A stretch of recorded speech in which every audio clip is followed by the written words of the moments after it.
Broadcasting from the business capital of the world, this is the Podcast Business News Network. And welcome back, everybody.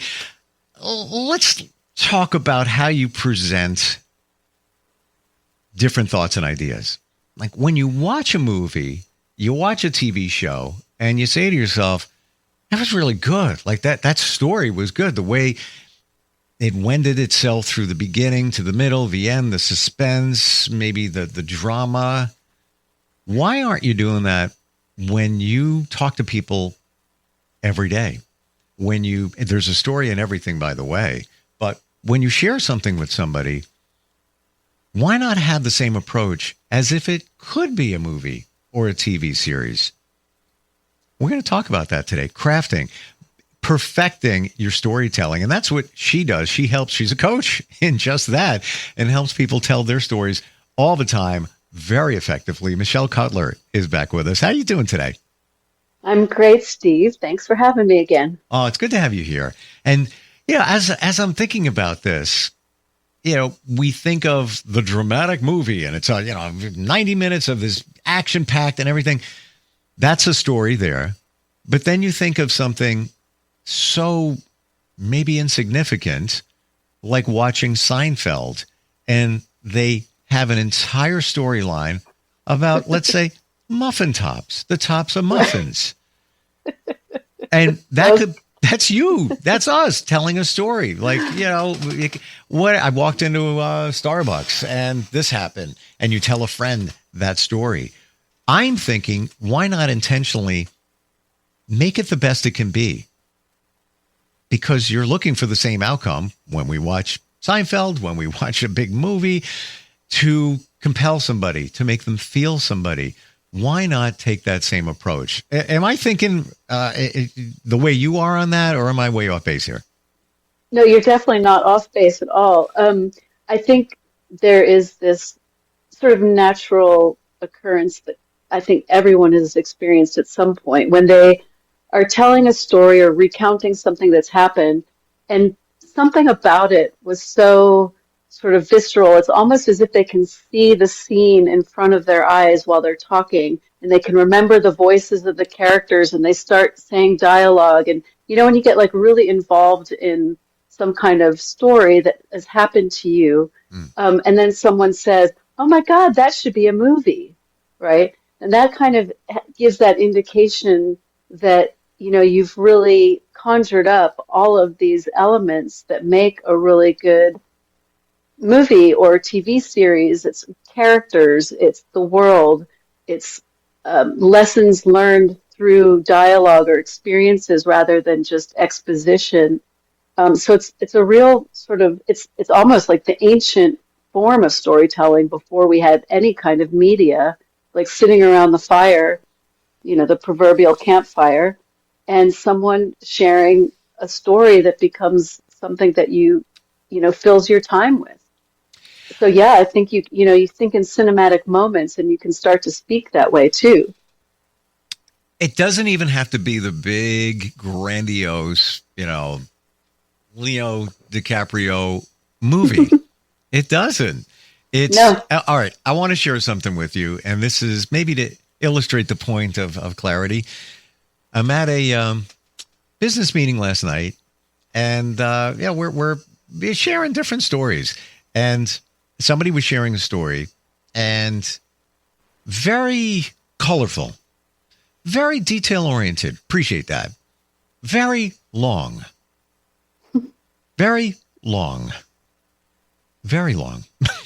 To the point, and I think you know what I'm saying, where it feels like, all right, I got it. I know we're going somewhere with this. And just vivid details, maybe too many. Clarity, concise, key. That's what I roll on. And it took longer to explain that, but I wanted to, overemphasize it was just too long.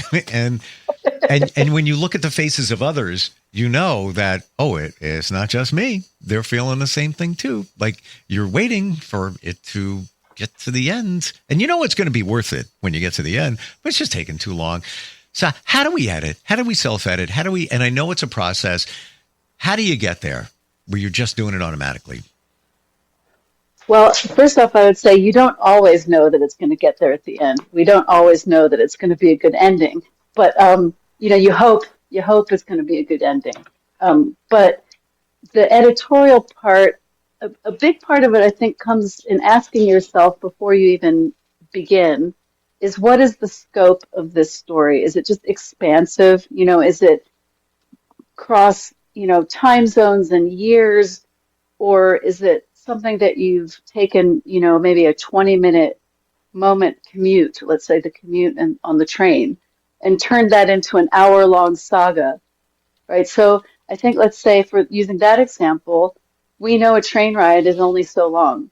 So when you say, I was on the train the other day, we think, oh, this can't be that long of a story. It's the train ride. But if it becomes like an hour and a half dissertation about the history of trains and commuting and Mhm. timetables and all of these things, then you sort of lost the scope of the story. So a lot of times it can just be temporal, like setting up the time frame. If I say in my first marriage, which I didn't have one, but let's just say in my first marriage, and then we have no idea how long that story could go or what all it could cover. So even when you're learning like I'm sort of learning Spanish, for example, and they have these things called temporal markers, like time markers. And it's the part of the sentence where it sort of gives you an idea of yesterday or before the door rang, or, these moments in time. And you can start a story you can consider that before you even start your story. Is this a story I can tell in the next 3 to 5 minutes? Is this a story that we need to sit down over a glass of wine for all night? So a lot Mhm. of it is just really sensing time and place, as they say, reading the room, which I actually really love that saying, reading the room. If everybody's there to share, I think early on when you and I were talking, you were telling me about a men's sort of meeting that you were doing. And it's kind of this, or, if you go to any of these group, type of meetings, Sure. it's understood that everyone has like 2 to 3 minutes. And there is always that one person who didn't get that memo or something, and that's sort of the opportunity for the listener to kind of interact a little bit and ask a couple questions, to kind of push it along a little bit. That one individual at these meetings, uh, when he's talking, and he knows it, and we know it. We just say that one word, laser, laser. We even say it Right. like that, like laser, laser. And one of our standards for these meetings is respect, and there's about 6 of them. Respect men's time. Like, That's funny. yeah, it's seriously. We put it everywhere, along with the other standards like believe and community service, things like that. Um, is it a process of practice where you just automatically start editing and get better and better and better as time goes on? Yeah, and I think I think there's some people, and usually we'll have someone in our family who's like this, or someone that you grow up hearing telling stories, like storytelling in your family, that just is really good at it, where people love to hear them tell a story. It becomes what they're known for. Just some people have that knack. I think, if you don't have the knack, then you do, and you want to be able to do it. Like it's something you'd love to be able to do in a social setting or in a work meeting, something that just breaks up the whatever. If something's uncomfortable, you can sort of break it up with a story and feel confident, that it's going to land. It definitely helps to rehearse it in your head. I think we've talked before about the power of the voice recording app, just tape recording yourself and listening to it. And, would you want to sit that long? Are Right? you entertained? Right? But I would say that so many times the person in the room who's sort of unchecked isn't the person that's going to do that, because for some reason they're needing that time. Like they need that audience. There's something about that audience in that space. They know they're not going to get up and walk away from them. perhaps that's just something that they need in their life right then. And that's no longer about storytelling. That becomes more about like therapeutic, exchange or therapeutic interaction, where you wouldn't say to that person, that should be a movie. You might say to that person, we should go to a movie. Now, doing what you do and being more aware of it, do you watch TV shows and movies and sometimes, and if not often, do you start critiquing them? Like, why did they do it that way? Why did they take so long to get to that point? And just, you look at it with a different set of eyes and ears. Yes, definitely. I figured you did. Yeah, I was watching a series, I watched the first season of White Lotus last night. I had never seen it, and I heard about it.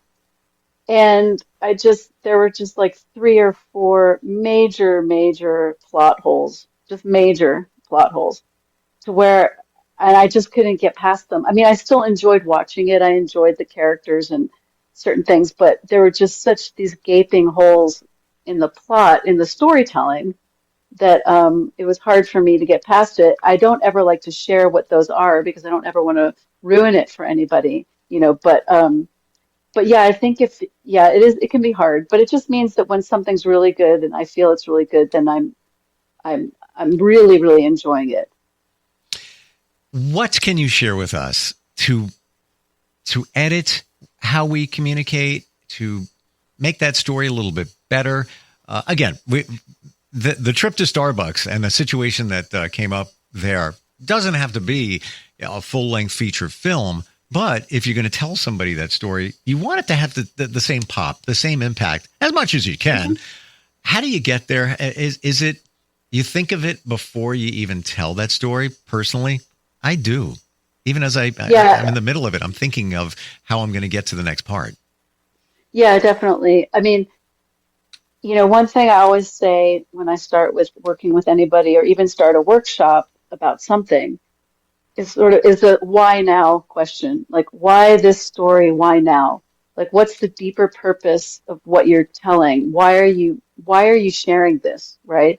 And if there's something that feels really strong and compelling, it could just be because I think it's funny. It could also be because it shows something, about human nature that you feel like, wow, this little moment here at Starbucks really encapsulates so much of how I feel about being alive.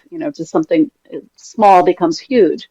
Also if you're thinking, what I like to call cinematic moments, which a lot of times you're just like seeing something that's happening almost as a scene, like unfolding visually in front of you, so that you have these like key moments that capture emotion or tension, distraction that then brings you back in, or characters are so important, sort of real life fleshed out characters are so important. And a lot of these things just bring, again, what you're saying to life.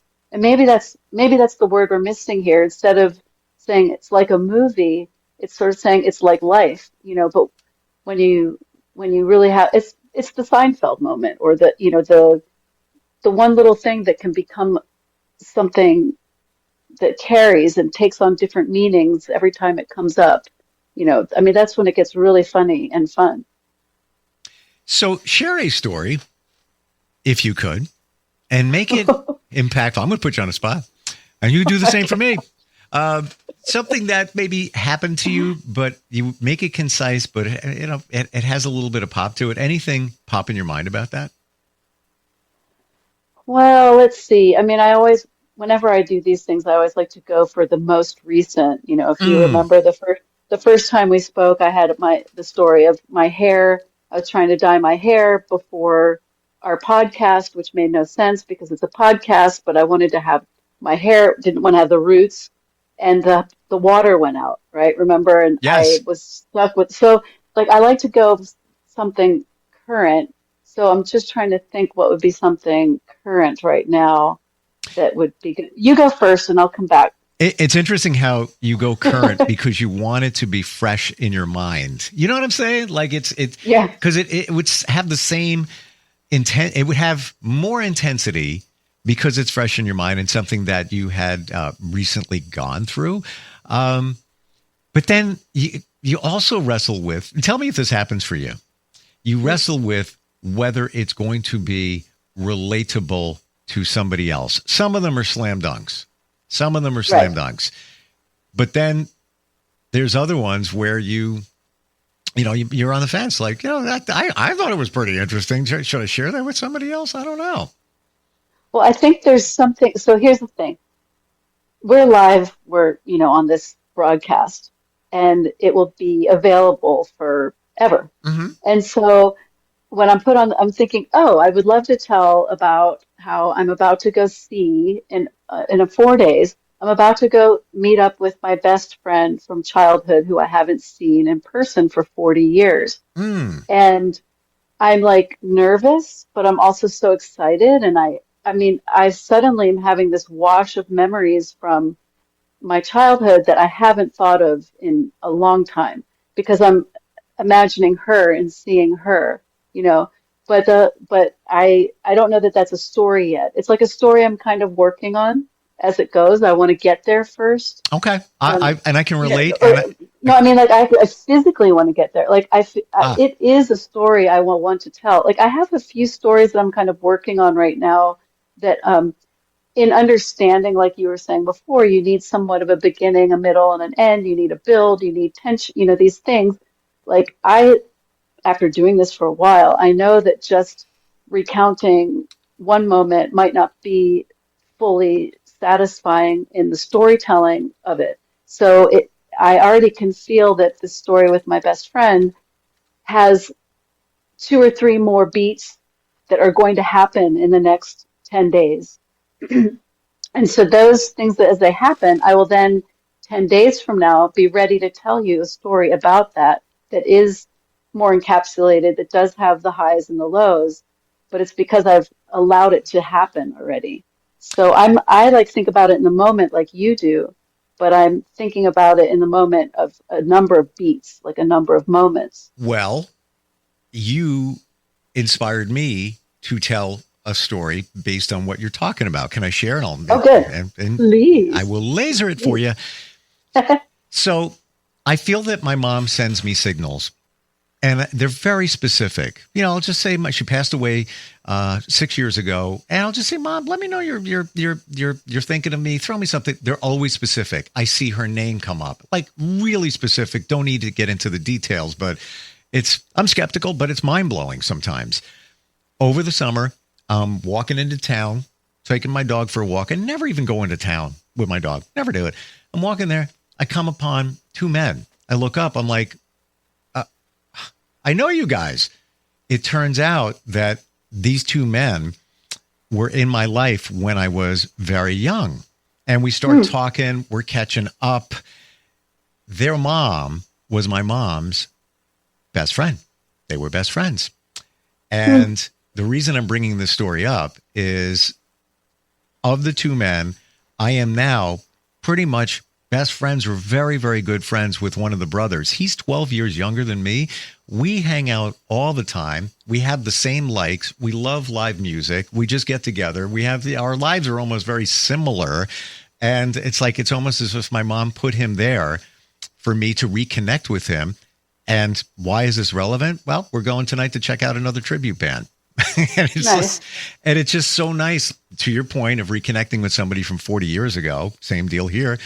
Same kind of situation. And that one meeting on the street turned into, every couple of weeks we get together, and it's fantastic. That's so nice. So now here you go. This will show you the power of your storytelling. That reminds me of a story you told me months ago, last year, about how you were in your car. There was the coffee cup.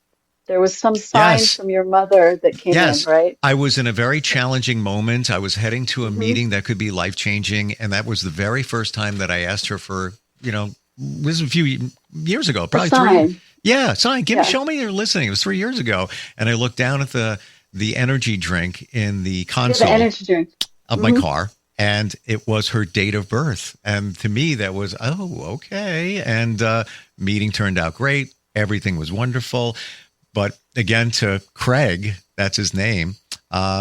I believe she threw him in my path. Like, here he is again. You guys need to hang out. You're like the same. So here he is. There you go. Yeah, that's interesting. So now it's good because you're shedding a bit of light or potential light on what I could be experiencing Yes. coming up in the next days, right? So I'm already thinking about um, all the laughter we had, like just all the laughter. It was an extremely tight relationship, just super close, like sisters.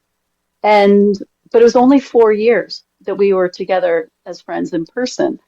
And she has daughters, and she uses our friendship as has always used our friendship as a model example of female friendship, like what female friendship is in raising her children. And I feel like I've used our relationship, which was only 4 years, but it was very creative and very free, like inventive and just imaginative. Um, I'm really sure that that's been sort of a role model for me as well, not only for female friendships, but even like my partner, my husband, and just this connection, this strong feeling of connection. You enjoy your time together, and it doesn't have to be a project. It's just sort of enjoying the moment and finding richness in that moment, you know? So I am excited about the meeting, and I am excited about what the story will be that I'll tell from it. But Mm, maybe that's the lesson, to answer your question. Sometimes a story isn't ready yet, right? Like, mm. you asked me, tell me a story of something, and the first thing I thought was, oh, I'm going to go see my friend.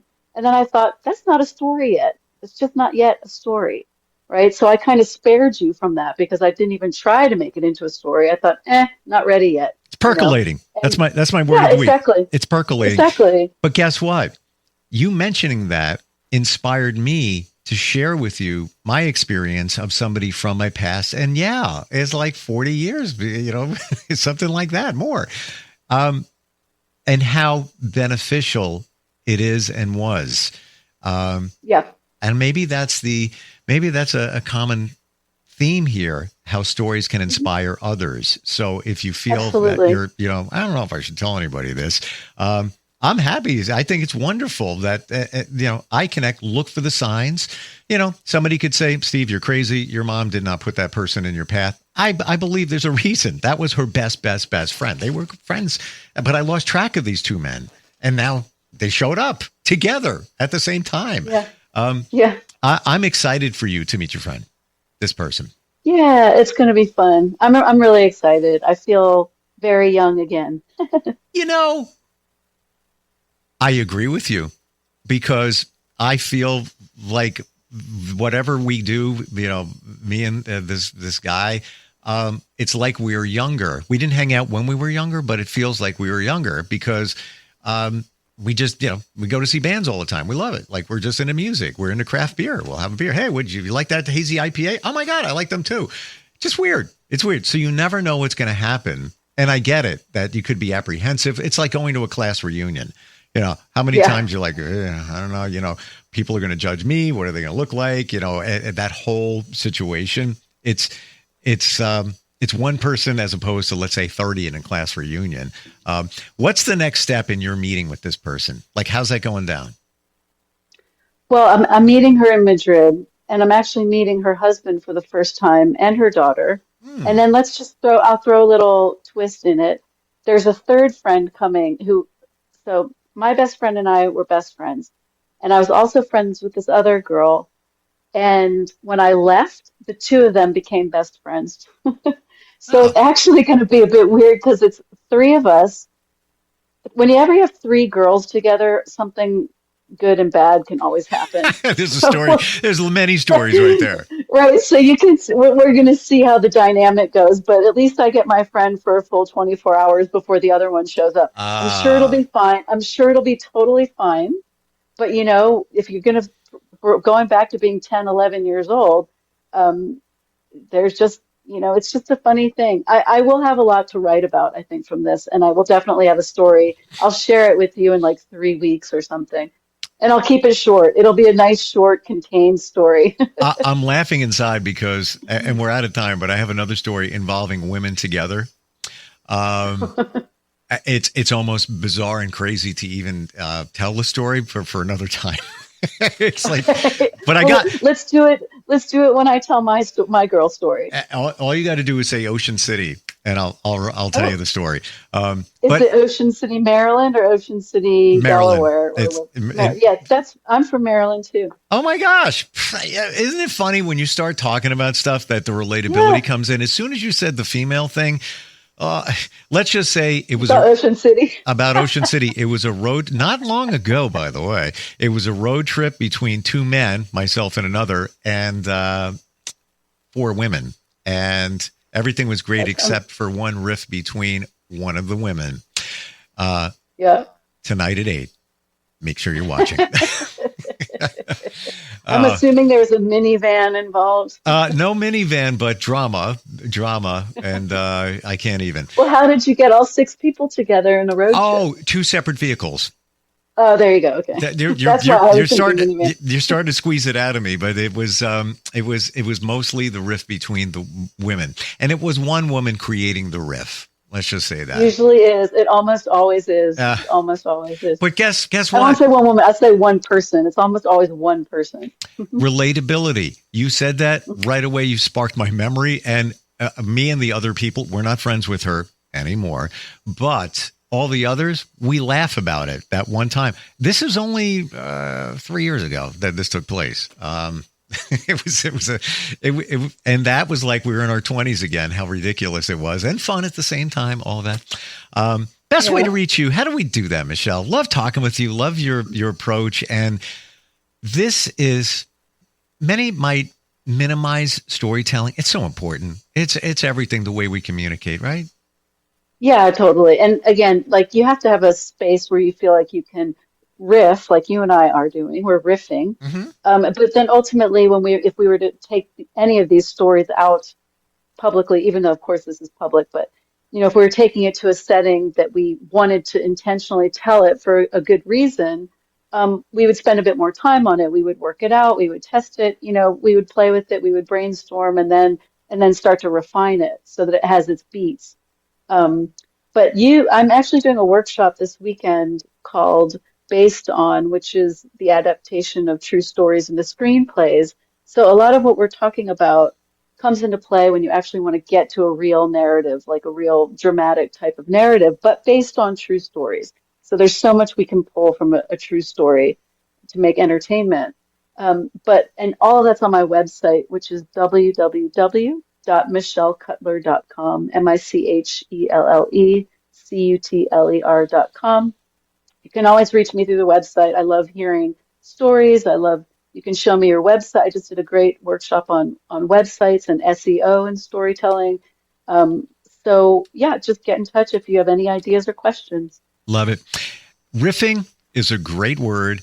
When you said it, I feel like we're two musicians, and it could be anybody. Two Yeah, musicians, like you played something before talking about meeting your friend. So that could be on a guitar. And then I'm over here. Oh, wait a minute. I remember I had something like that. And now I'm bouncing back. And we're going back and forth. Riffing is a great word. I love Really. it. You really are into music. I love it. Well, I can't play music. I just play it on the radio. But always lots of stories there, too. Um, Yeah. this is what I love about you.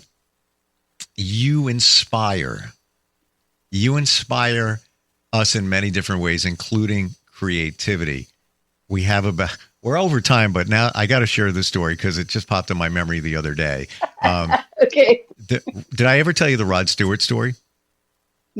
Oh, wait. I think so, but let's just do it again. I Okay. have this feeling, but let's just do it again because you've set it up. You can't let people hang Yeah, on well, you that. You can't do have that. to finish it. Years ago, interviewing Rod Stewart on the phone, had a new album. Fantastic. Can't wait to have him on. Get him on. Hey, Rod, how you doing? He said, well, I'm doing great. It's great to be here. Yeah. Hey, how's Kelly doing? I don't hear anything. Rod, hello. Hello. Click. It was the shortest celebrity interview I ever did, probably about 38 seconds at most. And I'm like, what the heck happened? I realized that Kelly was not his current wife. That was his ex. I said the wrong name. That was the end of it. So this whole big promote of, Rod Stewart's coming up at 3:00. that was the end of the interview. That was it. Done. It's probably the shortest interview he's ever given. Oh, yeah, exactly. And they, they even said, don't talk about, his exes, because he had many of them. And I was younger, I was a little nervous, and it just slipped. The wrong name slipped out. That was the end of it. And that was the end. But sounded great on the air for 38 seconds, though. You can't make it up.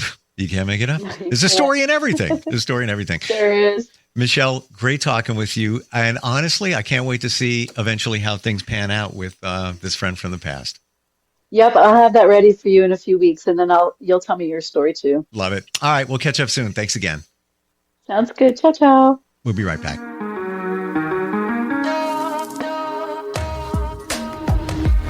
Broadcasting from the business capital of the world, this is the Podcast Business News Network.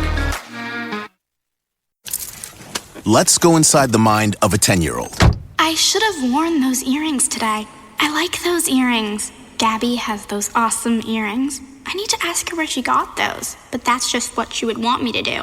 I'll have Michaela ask her for me. Buckle up, Sarah. Yeah, but then Michaela will be like, why don't you just ask her yourself? That's just like Michaela. Sarah, buckle up. Michaela's such a great name. I wish I was called Michaela. There's like a dozen Sarahs in my class. Hey, we're not hitting the road until you buckle up, honey. Oh yeah, seatbelt. I forget sometimes because my brain is like busy, I wonder if there's pizza at school today. Sometimes it can be tough to get through to your kids, but it's not impossible. Always make sure they're wearing their seatbelts, even on short drives. Remember, you have the keys, you have the power. Never give up until they buckle up. A message from the National Highway Traffic Safety Administration and the Ad Council. Visit safercar.gov/kidsbuckleup for more information.